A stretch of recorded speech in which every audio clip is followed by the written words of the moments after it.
89व्या अखिल भारतीय मराठी साहित्य संमेलनाचे अध्यक्ष सन्माननीय श्रीपाल सबनीसजी, मावळते अध्यक्ष आणि ज्याने घुमानमध्ये अतिशय उत्कृष्ट असं संमेलन घेतलं ते डॉक्टर सदानंद मोरेजी, आजचे उद्घाटक आदरणीय शरद पवार साहेब, प्रमुख पाहुणे माननीय डी.वाय. पाटीलजी, आपल्या मनावर गेले कित्येक दशक ज्यांनी राज्य केलं ते आदरणीय गुलजारजी, आमचे सहकारी श्री गिरीश बापटजी, मंचावर उपस्थित माननीय माधवीताई वैद्य,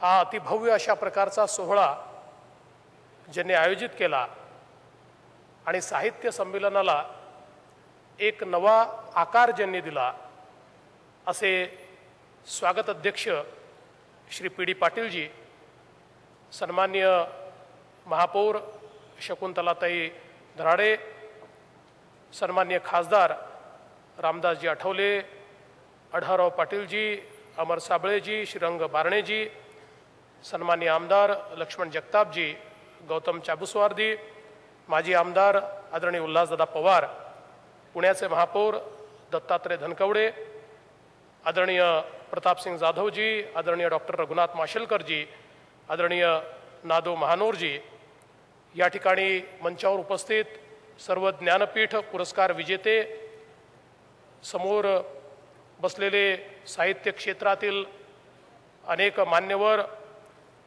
साहित्य संमेलनाचे पूर्व अध्यक्ष, मंचावरील सर्व सन्माननीय अतिथीगण आणि उपस्थित सर्व भगिनी आणि बंधूंनो, आज खरं म्हणजे या साहित्य संमेलनाच्या निमित्ताने नेमकं काय बोलावं असा माझ्या मनात थोडासा गोंधळ झाला आहे. याचं कारण असं की कालपासनं माध्यमातल्या 2-3 मित्रांचे फोन आले. एकाने फोन केला, म्हणाले उद्या जाणार, म्हटलं जाणार, म्हणाले जोरात होऊ द्या. दुसरा म्हणाला, आज त्यांनी फोन केला, म्हणाला लाईव्ह आहे बरं, जरा मस्तच होऊ द्या. मला समजे ना, मी साहित्य संमेलनात भाषण करायला चाललो आहे की 2020ची मॅच खेळायला चाललो आहे. मला असं वाटतं की साहित्य संमेलनाचं एक आपलं पावित्र्य आहे. हे एक व्यासपीठ खऱ्या अर्थानं दिशादर्शन करणारं, दिग्दर्शन करणारं, वैचारिक संक्रमण आणि त्या माध्यमातून नवीन विचार आपल्यापर्यंत पोहोचवणारं अशा प्रकारचं हे व्यासपीठ आहे. अनेक वादविवाद हे होत असतात. खरं म्हणजे आपली सगळ्यांचीच इच्छा आहे की जे पवार साहेबांनी सांगितलं की साहित्य संमेलन हे साहित्यातल्या वादाकरता जर प्रसिद्ध झालं तर अधिक उत्तम आहे, इतर वादापासून ते दूर असलं पाहिजे. पण आपण ज्या सगळ्या गोष्टी चांगल्या प्रकारे आयोजित होतात, ज्याची सुरुवात चांगली होती आणि अंत चांगला होतो, त्या चांगल्याच झाल्या असं आपण सगळ्यांनी म्हटलं पाहिजे. आणि म्हणून खऱ्या अर्थानं आज ज्या प्रकारे हे साहित्य संमेलन या ठिकाणी आयोजित झालं त्याबद्दल अध्यक्षांचं आणि स्वागत अध्यक्षांचं मनपूर्वक या ठिकाणी अभिनंदन करतो. खरं म्हणजे ही साहित्यप्रेमींची वारी आहे आणि या वारीमध्ये प्रत्येक व्यक्ती हा आपल्या पांडुरंगाच्या दर्शनाकरता त्या ठिकाणी येत असतो. आणि पांडुरंगाचं दर्शन घेत असताना ज्याप्रमाणे वारीची उत्तम सेवा झाली पाहिजे अशा प्रकारचा प्रयत्न सर्वांचा असतो, तशाच प्रकारची सेवा करण्याचा प्रयत्न पी.डी. पाटील साहेबांनी या ठिकाणी केला. आणि इतकी मोठी भव्यता त्यांनी या सगळ्या सोहळ्याला दिली. खरं म्हणजे आज ही सगळी नगरी या ठिकाणी जर आपण बघितली तर मराठी माणसाचं एक दैदिप्यमान अशा प्रकारचं कर्तृत्व हे आपल्याला या सगळ्या सोहळ्याच्या माध्यमातून पाहायला मिळतं. पण तरी देखील आपण सगळ्यांनी ही गोष्ट लक्षात घेतली पाहिजे की शेवटी वारीची व्यवस्था किती चांगली झाली तरी जोपर्यंत पांडुरंगाचं उत्तम दर्शन होत नाही तोपर्यंत वारकऱ्याला समाधान हे कधीच मिळत नाही। आणि म्हणून मला असं वाटतं व्यवस्था तर उत्तम झाल्या आहेत, पण पांडुरंगाचं दर्शन, या ठिकाणचे परिसंवाद, या ठिकाणची भाषणं, या ठिकाणचे विचार, या ठिकाणची प्रकाशनं याच्या माध्यमातून होणार आहे। आणि ते दर्शन जर उत्तम प्रकारे झालं तर वारीमध्ये दर्शन मिळाल्याचं जे एक समाधान आहे ते निश्चितपणे आपल्याला सगळ्यांना या निमित्ताने प्राप्त होईल।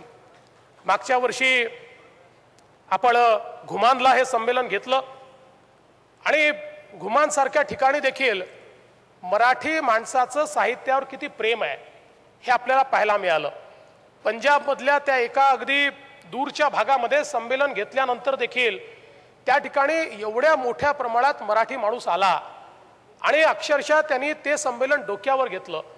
आणि एक विलक्षण योगायोग बघा की घुमानमध्ये संमेलन झालं, आज हे या पिंपरी चिंचवडमध्ये संमेलन सुरू होत आहे आणि ते ज्या दिवशी होत आहे तो दिवस गुरु गोविंद सिंगांच्या जयंतीचा दिवस आहे।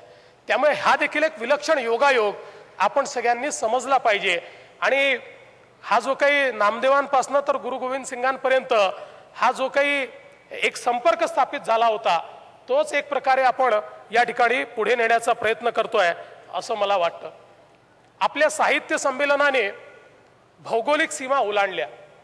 आपण देशात घेतलं, विदेशात घेतलं, इतर राज्यांमध्ये घेतलं, अनेक ठिकाणी आपण ही साहित्य संमेलनं आपली घेतली आणि ती अतिशय प्रकर्षाने यशस्वी करून दाखवली। पण आपल्या साहित्य संमेलनाने भौगोलिक सीमा जरी या ठिकाणी पार केल्या असल्या तरी आपल्या साहित्याने भौगोलिक सीमा या मोठ्या प्रमाणावर पार केल्या पाहिजेत अशी आपली सगळ्यांची इच्छा आहे। आपलं जे मराठी साहित्य आहे हे साहित्य वैश्विक साहित्य झालं पाहिजे।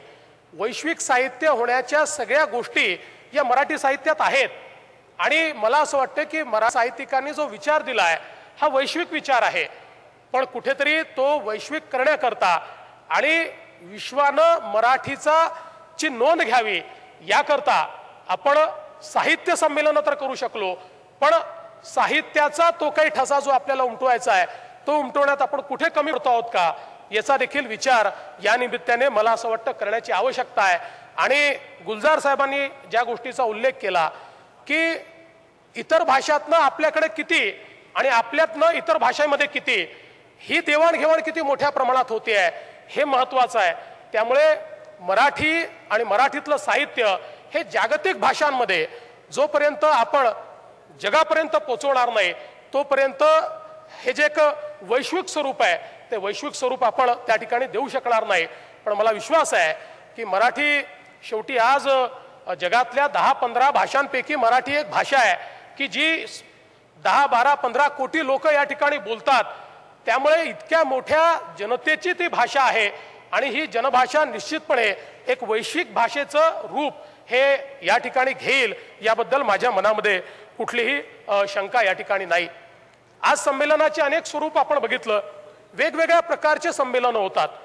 या महाराष्ट्रामध्ये तर संमेलनांचा एक रेकॉर्ड होतो, वर्षभर वेगवेगळ्या प्रकारचे साहित्य संमेलन होतात, काही प्रांतीय होतात, काही जातीय होतात, काही वैचारिक होतात, काही अजून म्हणजे इतक्या वेगवेगळ्या घटचे वेगवेगळे साहित्य संमेलन हे आपल्याला या महाराष्ट्रामध्ये पाहायला मिळतात। पण एक गोष्ट जी गुलजार साहेबांनी सांगितली ती खरी आहे की एखाद्या भाषेचं आणि त्यातल्या साहित्यिकांचं एवढं मोठं संमेलन हे देशामध्ये एकमेव होतं आणि म्हणून खऱ्या अर्थानं हे अखिल भारतीय मराठी साहित्य संमेलन आहे। एवढं मोठं साहित्य संमेलन हे दुसऱ्या कुठल्याही भाषेचं होत नाही याचा आपल्याला सगळ्यांना अभिमान या निमित्ताने वाटला पाहिजे। पण आता याच्यामध्ये आपण नेहमी असं म्हणतो की मराठी ज्ञानभाषा झाली पाहिजे, कारण आपण आज ज्या युगामध्ये आहोत त्या युगामध्ये शेवटी ज्ञानाधारित अशा प्रकारची समाज रचना ही ज्या प्रकारे आपल्या इथे इंटरनेट वगैरे या सगळ्या गोष्टी आल्या आहेत त्या माध्यमातून देखील मराठी जोपर्यंत आम्ही ज्ञानभाषा करणार नाही तोपर्यंत तेवढ्या मोठ्या प्रमाणात आम्ही जी आमची नवीन पिढी आहे त्या नवीन पिढीला साहित्यापर्यंत पोहोचवू शकणार नाही। पण आज ज्यावेळी हे साहित्य संमेलन या ठिकाणी होत आहे त्याचवेळी एक ट्विटर मराठी साहित्य संमेलन देखील चालू आहे आणि त्या साहित्य संमेलनामध्ये देखील 12 हॅशटॅग मित्रांच्या माध्यमातून ट्विटरवर संपूर्ण साहित्य हे त्या ठिकाणी चर्चेलं जात आहे। मला असं वाटतं की एकीकडे आपला जो मूळ विचार आहे, आपलं जे साहित्य आहे त्याचं जे सौंदर्य आहे हे सौंदर्य टिकवत असताना ज्ञानभाषेमध्ये मराठीला रूपांतरित करण्याकरता त्याला माध्यमांशी जोडायचं आणि मग आपला जो काही माध्यम आहेत, जी पारंपरिक माध्यम आहेत, त्यांच्यासोबत आता या नवीन सोशल मीडिया आपण ज्याला म्हणतो त्याचा देखील संबंध हा मराठी मनाशी आता या ठिकाणी येतोय, हे मला अत्यंत महत्त्वाचं वाटतं. कदाचित जी पिढी आपल्यापासनं किंवा या साहित्याच्या मोठ्या ठेव्यापासनं दुरावली असती, त्या पिढीला देखील या माध्यमाचा उपयोग करून निश्चितपणे आपण जोडून घेऊ शकू असं मला या ठिकाणी निश्चितपणे वाटतं. खरं म्हणजे आपण जर बघितलं तर जे साहित्य आहे, जो विचार आहे, हा एकीकडे आपल्याला इतिहास सांगतो, दुसरीकडे वर्तमानाचं प्रतिबिंब बनवून समाजाच्या जाणीवा काय आहेत, संवेदना काय आहेत, या समोर मांडण्याचा प्रयत्न करतं. आणि तिसरीकडे आपण जर बघितलं तर भविष्याचा वेध देखील हेच साहित्य घेत असतं. अनेक विचारांची सुरुवात, अनेक कल्पनांची सुरुवात ही साहित्यातनं होते आणि नंतर ती वास्तविकतेत येताना आपण बघितलेली आहे. मागच्या काळामध्ये तर आपल्याला साहित्यातला एक प्रकार माहिती आहे, बायोफ्युचरोलॉजिस्ट अशा प्रकारचं एक साहित्य क्षेत्रातला एक गट तयार झाला की ज्यांनी असं साहित्य तयार केलंय की ज्याच्यामध्ये विज्ञान आहे, ज्याच्यामध्ये समाजाची भविष्यातली वाटचाल कशी असेल, विज्ञानाची वाटचाल कशी असेल, या संदर्भातल्या अत्यंत विलक्षण अशा कल्पना मांडल्या गेल्या. आणि 70-80च्या दशकामध्ये अशा प्रकारचं जे साहित्य तयार झालं आज ते वास्तविकतेमध्ये येताना आपल्याला दिसतंय. त्यामुळे जगातला कुठलाही विचार हा विचार काल्पनिक नसतो. तो विचार त्यावेळी जरी काल्पनिक वाटला तरी देखील कधीतरी तो विचार प्रत्यक्षात उमटत असतो. आणि म्हणून प्रत्येक व्यक्तीला सुचलेला प्रत्येक विचार याचं कालानुरूप त्याच्यामध्ये कदाचित परिवर्तन होत असतं, पण प्रत्येक विचाराचं आपलं एक महत्त्व निश्चितपणे असतं. पण साहित्य निर्मिती करताना आपण सगळ्यांनी ही गोष्ट देखील लक्षात घेतली पाहिजे की जो विचार आपण मांडतो तो विचार समाजाला किती पोषक आहे, तो समाजाला कुठे नेणार आहे, याबद्दल देखील विचार होण्याची आवश्यकता आहे. ज्ञानोबा तुकोबांचं नाव आपण घेतो. शेकडो वर्षापूर्वी त्यांनी तयार केलेलं जे काही साहित्य आपल्याला आज उपलब्ध आहे, आजही ते चिरंतन आहे, आजही ते चिरकाल आहे. आणि आजही ते अशा प्रकारे त्याची निर्मिती झाली आहे की आजही आपल्या अनेक प्रश्नांची उत्तरं ही त्याच साहित्यातनं आपल्याला या ठिकाणी निश्चितपणे मिळतात.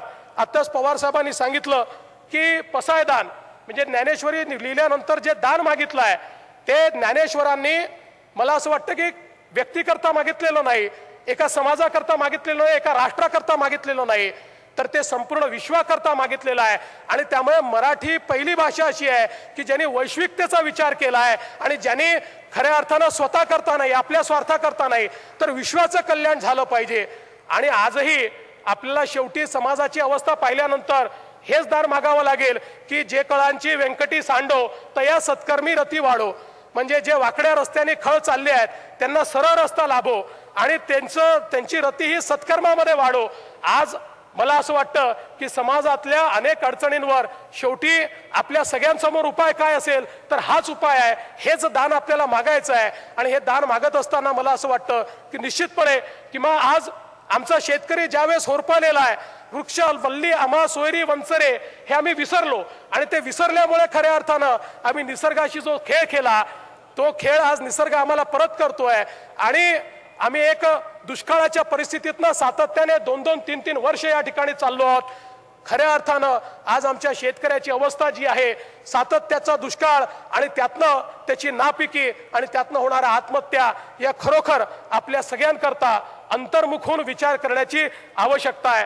आज खरं म्हणजे मंगेश पाडगावकरांनी म्हटलं की या जन्मावर या जगण्यावर शतदा प्रेम करावे. पण हे जे वाक्य आहे हे वाक्य त्या शेतकऱ्याला देखील खरं वाटलं पाहिजे. या दृष्टीनं आम्ही नेमकं काय करू शकतो, त्याकरता निश्चित आम्ही काय उपाययोजना करू शकतो याचा देखील विचार होण्याची आवश्यकता आहे. मला असं वाटतं की खऱ्या अर्थानं साहित्यातनं प्रश्न निर्माण झाले पाहिजेत. पण प्रश्न निर्माण करताना केवळ प्रश्न निर्माण होऊन चालणार नाही, त्याची उत्तरं देखील मिळाली पाहिजेत. वैचारिकतेच्या माध्यमातून प्रश्न निर्माण करणं ही देखील एक महत्त्वाचं आहे. पण ते करत असताना जोपर्यंत त्याची उत्तरं आम्ही शोधणार नाही, आमचा समाज हा केवळ प्रश्न निर्माण करणारा राहिला आणि तो जर उत्तर देणारा राहिला नाही तर त्या समाजामध्ये विचार खूप असतात पण कृतिशून्यता असते. ती कृतिशून्यता जर घालवायची असेल तर मला असं वाटतं की कुठेतरी सकारात्मकतेकडे जाण्याची आवश्यकता आहे.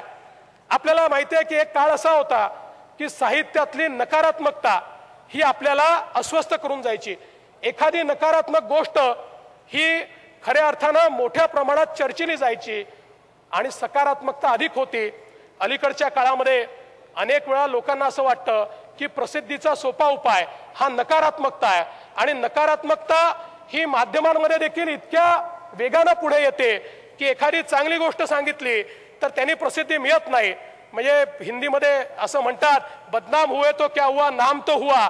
तशा प्रकारची आज अवस्था ही आपल्याला पाहायला मिळते की नकारात्मकता ही जास्त प्रसिद्धी पावते आहे आणि सकारात्मकता ही कुठेतरी त्याच्या पडद्याआड लपलेली आहे। मला असं वाटतं की समाजाची अवस्था जर बदलायची असेल, समाजात उभारी आणायची असेल, शेतकऱ्याच्या जीवनामध्ये आपल्याला उभारी आणायची असेल तर आपल्याला सकारात्मकतेचा प्रचार हा अधिक प्रमाणात करावा लागेल। सकारात्मकता ही माणसामध्ये एक वेगळी ऊर्जा त्या ठिकाणी निर्मित करते आणि असं ऊर्जादायी साहित्य, असे ऊर्जादायी विचार हे जोपर्यंत या ठिकाणी आपण आणणार नाही, मला असं वाटतं तोपर्यंत या ठिकाणी आपल्याला ज्या समाजाची अपेक्षा आहे तो समाज या ठिकाणी आपण तयार करू शकणार नाही।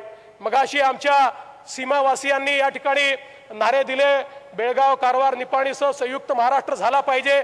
मी आपल्याला या ठिकाणी आश्वस्त करतो, या मंचावरचे सगळे लोक जे आहेत हे माय मराठीचे सेवक आहेत आणि जोपर्यंत मराठीवर अत्याचार होतोय तोपर्यंत आम्ही शांतपणे झोपणार नाही। आणि या सीमावरती आमच्या मराठी बांधवांना मी या निमित्ताने आश्वस्त करू इच्छितो की सरकार आणि समाज हा आपल्या पाठीशी या ठिकाणी निश्चितपणे उभा आहे आणि कुठल्याही परिस्थितीमध्ये या ठिकाणी हा लढा जोपर्यंत एकही मराठी माणूस जिवंत आहे तोपर्यंत हा लढा सुरूच राहील, हा विश्वास निश्चितपणे मी त्यांना देतो। आज या साहित्य संमेलनाच्या निमित्ताने अनेक गोष्टी या ठिकाणी आपल्या समोर येणार आहेत। मी सगळ्या गोष्टींची चर्चा करणार नाही। मला एवढंच असं वाटतं की शेवटी आमचं जे काही सामाजिक जीवन आहे, या सामाजिक जीवनामध्ये अनेक संक्रमण येत असतात, ती संक्रमण जात असतात, पण त्या सगळ्या संक्रमणांमध्ये आमचे जी संस्कृती, आमचे जे संस्कार आहेत हे आम्हाला जिवंत ठेवत असतात आणि म्हणून मला असं वाटतं की विचारांना कोणीच संपवू शकत नाही। गुलजार साहेबांनी किती सुंदर या ठिकाणी सांगितलं की एखाद्या लेखकाची जीभ जरी कापून टाकली तरी देखील त्याची शब्द हे मरू शकत नाही। आणि मला असं वाटतं की देशामध्ये जेव्हा सहिष्णुता असहिष्णुता अशा प्रकारच्या चर्चा चालतात त्यावेळी एकच गोष्ट मला या ठिकाणी सांगावीशी वाटते की हा देश हा सहिष्णू आहे, हा सहिष्णू होता आणि हा सहिष्णूच राहील, कारण या देशाने जगाला सहिष्णुता शिकवली आहे। या देशाचं मूळ जो विचार आहे तो सहिष्णू विचार आहे।